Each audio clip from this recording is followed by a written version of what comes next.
నేటి ధ్యానం కొరకు దావీదు సంకీర్తన 36. కీర్తనకారుడు ఈ కీర్తన రాసిన పర్యాయము అతను చూడండి, పైన ఎంత అద్భుతమైన మాట రాస్తూ ఉన్నాడో. యెహోవా సేవకుడైన దావీదు కీర్తన.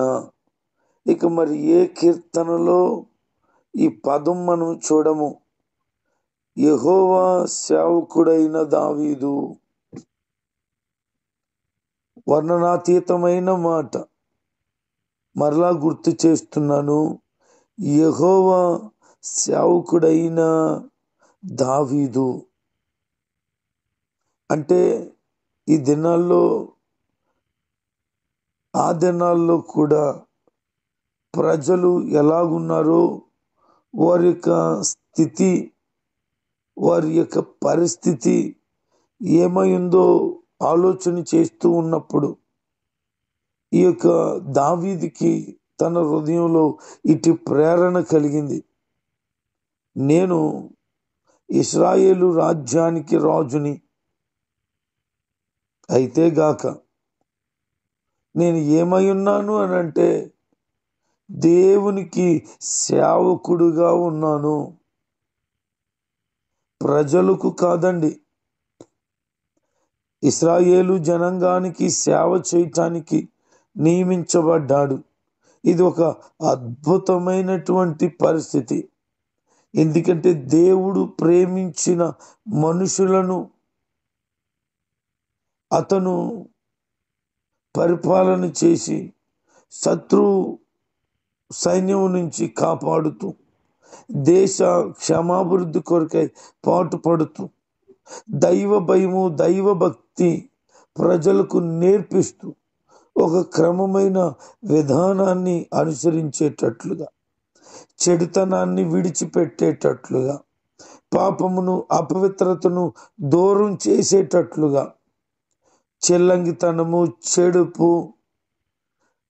ఇలాగున సోదె చెప్పుట, విగ్రహ సంబంధమైన ఆచార వ్యవహారాలు ఇవేమీ కూడా అతని పరిపాలనలో ఉండకున్నట్లుగా, కేవలము దేవుని మీదే ఆధారపడి ఆయనను అనుసరించి నడిచేటట్లుగా, సమస్తమునికి దేవునికే మహిమ కలిగేటట్లు ఇతను ఉండాలి అని అంటే రాజుగా ఉంటే అవ్వదు, మరొక వ్యక్తిగా ఉంటే అవ్వదు. నేనేమైపోవాలనంటే దేవునికి సేవకుడైపోవాలి అనుకున్నాడు. ఎంత గొప్ప ధన్యత! ఇశ్రాయేలు రాజ్యానికి రాజు అయి ఉండి కూడా, నేను రాజునే అయి ఉండొచ్చుగాక, కానీ దేవుని కొరకు నేను ఆయన సేవకుడిగా ఉండాలనుకుంటున్నాను. దావీదు భక్తుడు తన జీవిత అనుభవాల్లో ఈ విధమైన ప్రార్థన తరచు కాదు, ప్రతిరోజు చేసేవాడట. ప్రభువా, నేను ఏమాత్రపు వాడను, ఎంతగా హెచ్చించుటకు నా కుటుంబము ఏ పాటిది, తన యొక్క పూర్వపు స్థితి ఏంటో, తన కుటుంబపు గతి ఏంటో బాగా ఎరిగిన వాడు గనక ప్రతిరోజు సింహాసనం మీదకి వెళ్ళటానికి ముందు ఈ విషయమై ప్రార్థించి ప్రభుని ఘనపరిచి అప్పుడు సింహాసనం మీద కూర్చుండేవాడట. అర్థమవుతుందా మీకు ఈ మాటలు? ఒక మహారాజయుండి లక్షల మందిని పరిపాలన చేస్తున్న వాడయుండి కూడా తనకు కలిగిన దానిని బట్టి ఎన్నడూ గర్వించక దేవునికి లోబడి బ్రతుకుట ఎంత ధన్యము! ఇది వాస్తవానికి ఇది ఎంత కష్టము! దావీదును దేవుడు చెప్తాడు, నా హృదయానుసారుడైన, నా ఇష్టానుసారుడైన మనుష్యుడు అని.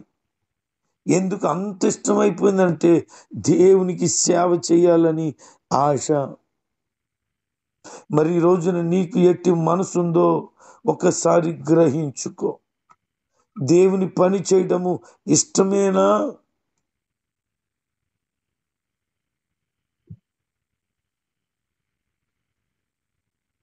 లేకపోతే ఇతరులకు సేవ చేయడం ఇష్టమా? అమ్మో, నేటి దినాల్లో సేవ చేయడం, దేవుని కొరకు బతకడం అంటే చాలా కష్టతరమైన పని. ప్రాణానికి తెగించి బ్రతకగలిగితే అప్పుడు నువ్వు సేవ చేయగలుగుతావు. ఎలాంటి కష్టాలు, నష్టాలు, వేదనలు, సమస్యలు, ఇబ్బందులు, ఇరుకులు, రోగాలు, మానసిక ఒత్తిడులు, రుగ్మతలు వచ్చిన దేవుని కొరకు బ్రతకగలిగిన పరిపూర్ణమైన విశ్వాసాన్ని కలిగి ఉండగలగాల.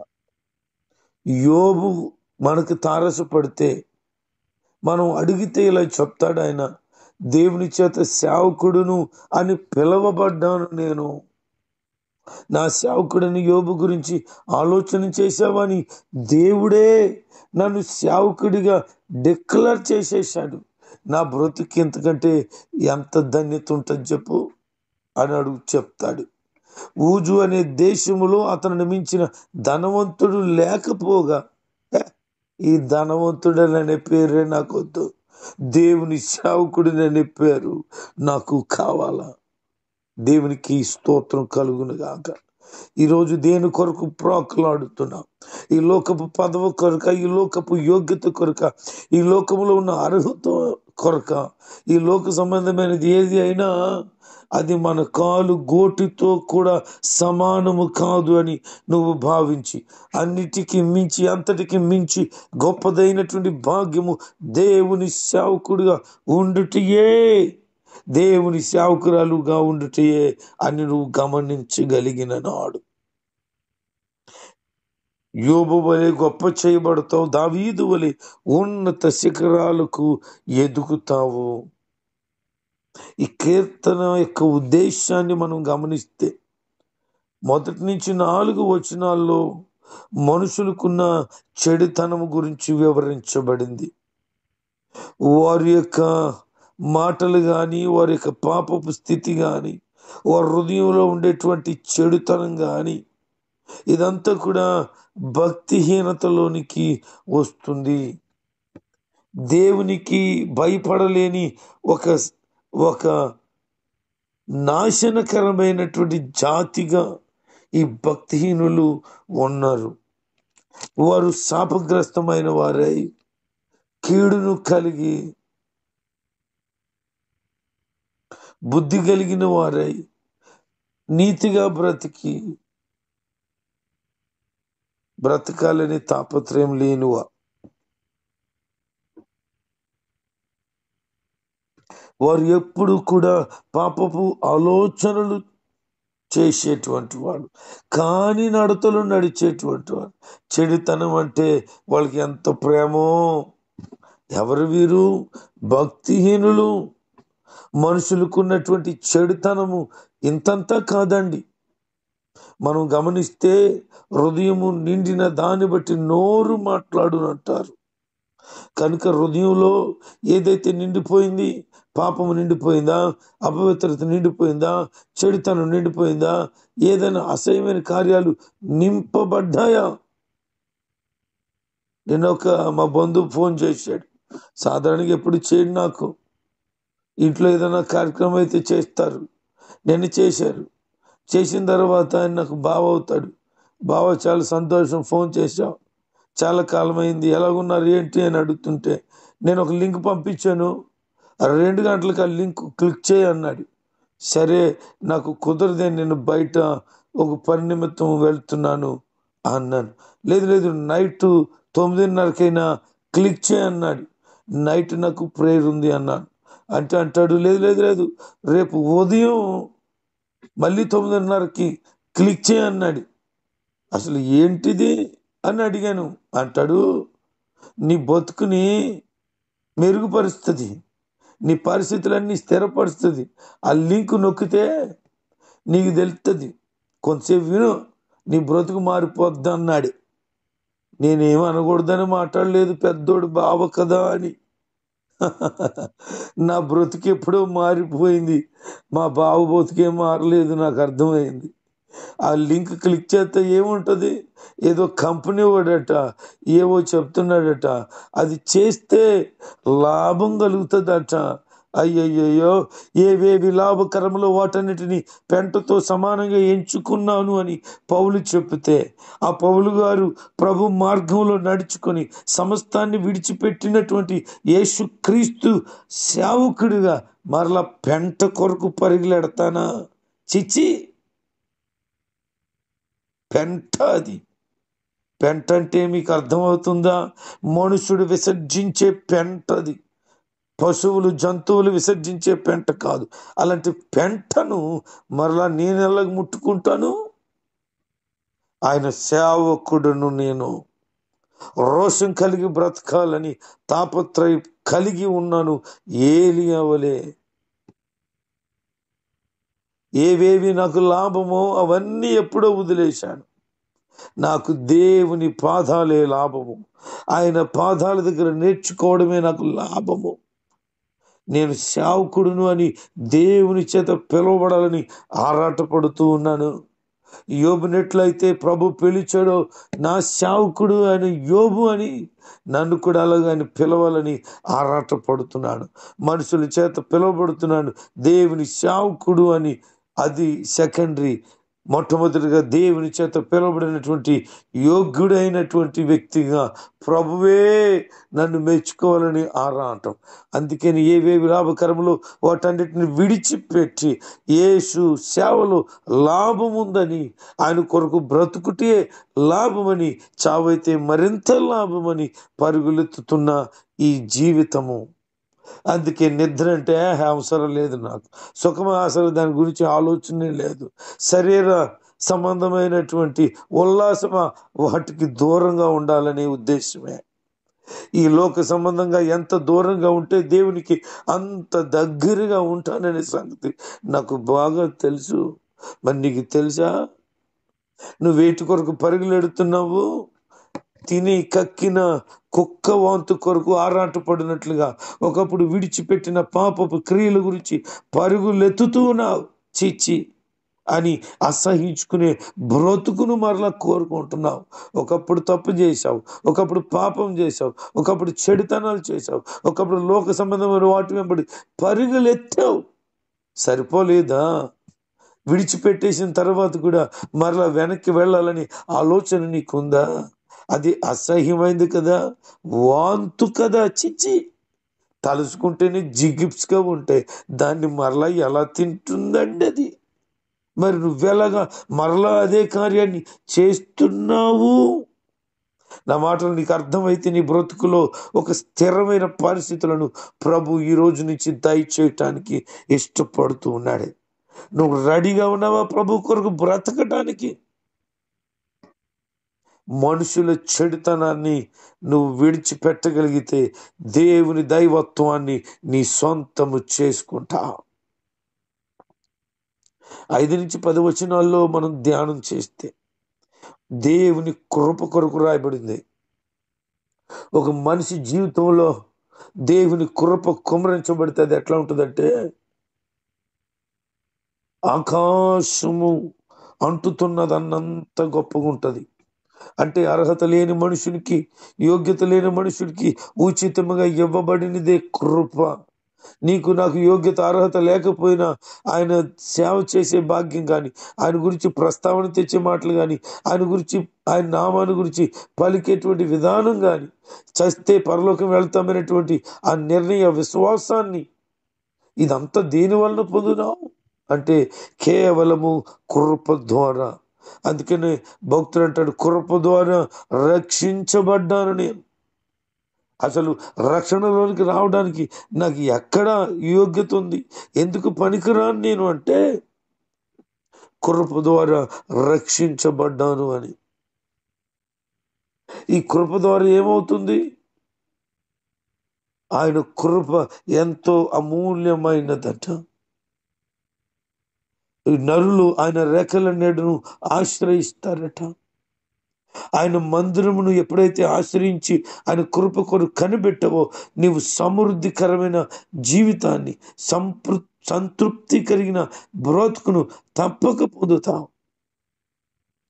ఆయన ఆనంద ప్రవాహములలో నీకు అనుగ్రహిస్తాడు. ఆయన వెలుగు పొందుతావు. నువ్వు అనేక మందికి వెలుగును పంచే వ్యక్తిగా ఉంటావు. యథార్థంగా బ్రతికేవా నీవు ఆయన కృపకు ఎప్పుడు పాత్రుడివే, పాత్రురాలివే. కనుక భక్తిహీనులైనటువంటి వారు చేతుల్లో పడిపోకుండా, లోకపు చెడుతనములో చిక్కడిపోకున్నట్లుగా నీ జీవితాన్ని ప్రభుకి అప్పగించుకో.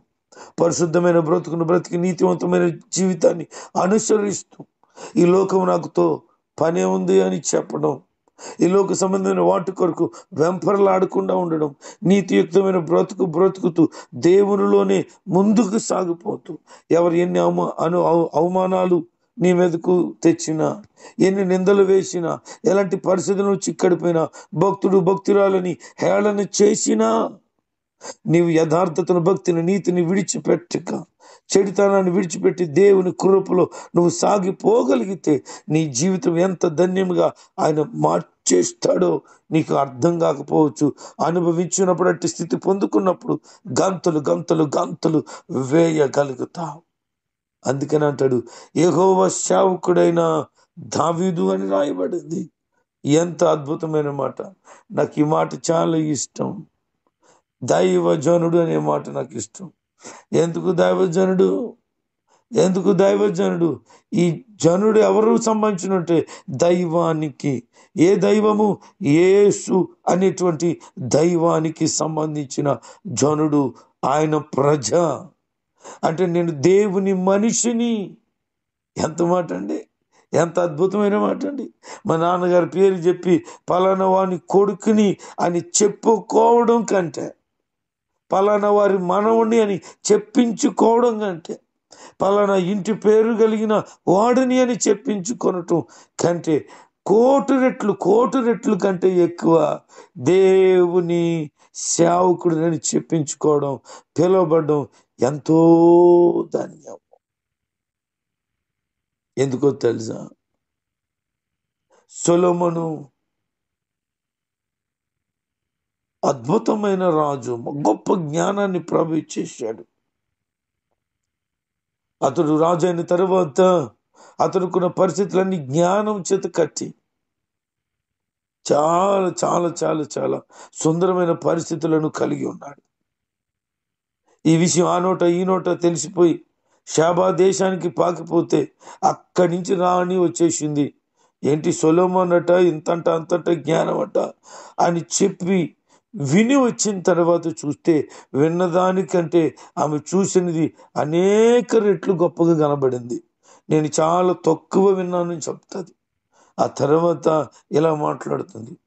భోజనం వడ్డించే దగ్గర పనివారు కనబడ్డారట. బల్ల దగ్గర ఆ క్రమాన్ని చూశారు, వారి వస్త్రధారణ చూశారు, వారి మాట విధానాన్ని చూశారు. బాబా ఎంత అద్భుతము అంటూ, సొలొమోనా, నీ సముఖమందు సేవ చేసే ఈ సేవకుల భాగ్యం ఎంత మంచిది, ఎంత గొప్పది అని చెప్పిందండి. ఆ మాట నా హృదయంలో గుచ్చుకుపోయింది. ఆఫ్టర్ ఆల్ సొలొమోను ఒక మనుషుడు, దేవుడు జ్ఞానం ఇస్తే జ్ఞానాన్ని పొందుకున్న మనుషుడు, ఐశ్వర్యం, ఘనత, ఆయుష్ ఇస్తే అనుభవిస్తున్న మనుషుడు. ఆ మనుషుడి దగ్గర సేవ చేసే సేవకుల భాగ్యమట మంచిదట, గొప్పదట. నేను ఎలాగంటున్నాను, సొలొమోనుకి జ్ఞానం ఇచ్చిన వాడు దేవుడు జ్ఞానం ఇస్తే ఆ జ్ఞానం ఇచ్చిన వాడి దగ్గర సేవ చేస్తున్న సేవకుల భాగ్యం గొప్పది, మంచిది అని అంటే, అలాంటి సొలొమోనుకే జ్ఞానం ఇచ్చిన దేవుడి దగ్గర సేవ చేయడం మరి ఇంకా ఎంత గొప్పది. ఈ ధన్యత అందరికీ దక్కేది కాదు. ఈ ధన్యత నీకు కూడా కావాలా? ఈ ఉదయం అందు ప్రభు పిలుస్తున్నాడు, ఆయన సేవకు రా, ఆయన సేవ చేయి, ఆయన చేత ఘనత, మెప్పు తప్పక పొందుతా. ఈ లోకాన్ని చూడదు, చెడుతనాన్ని ప్రేమించదు, అసహ్యమైన వాటి వెంబడి వెళ్ళవద్దు. ఆయన కృప కొరకు కనిపెట్టుకున్న వారంటే ఆయనకి ఎంతో ఇష్టం. కనుక ఆయన కృపలో వర్ధిల్లుతూ ఆయన కొరకు నమ్మకంగా బ్రతుకుతూ ఆయన సేవకుడుగా, ఆయన సేవకురాలుగా నీ తనువు ఈ లోకాన్ని ముగించేటట్లుగా, నీ జీవిత ముగింపుకి అట్టి ఘనత పొందుకోగలిగినట్లుగా, పరలోకంలో ప్రభు చేత అట్టి పిలుపు చేత పిలువబడే ధన్యకరమైన జీవితాన్ని కలిగి ఉండినట్లుగా నీవు సిద్ధపడు. నీ పొజిషన్ మారిపోద్ది, నీ పరిస్థితి అంతా అల్టిమేట్గా చేంజ్ అయిపోద్ది. ఎప్పుడు తెలుసా? ఆయన కొరకు బ్రతకటానికి ఇష్టపడితే. అట్టి మనసు కలిగి ప్రభులో సాగిపో. దేవుడు నిన్ను, నీ కుటుంబాన్ని ఆమేన్.